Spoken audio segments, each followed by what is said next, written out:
Din. Meron din. Kaya pinayagan ka na, lubos-lubusin mo na. Gugulat nga ako eh. Ayaw ka nang ayaw eh. Di ba? Eh, nag-ESQ doon eh. Anong gagawin ko? Isa na, sa bahay tayo. Di ba? Gulat nga ako kay Dan eh. Eh, si Kuya doon, nag-iayay mag-inom eh. Hindi naman kay Kuya doon ko pinalista yun sa akin. Minsan inaya ko yan. Pag wala akong kainuman ito, inaya ko yan. Hindi ka lang mayaya.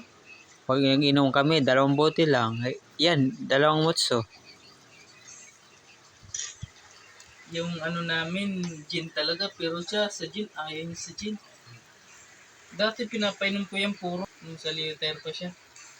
Pero hindi namin naubos. Kumbaga, pinabawasan ulit. But, yung puro talaga, walang halo. Kaso, talaga ano. Nakapil na kayo, no? Ha? May napagkatan.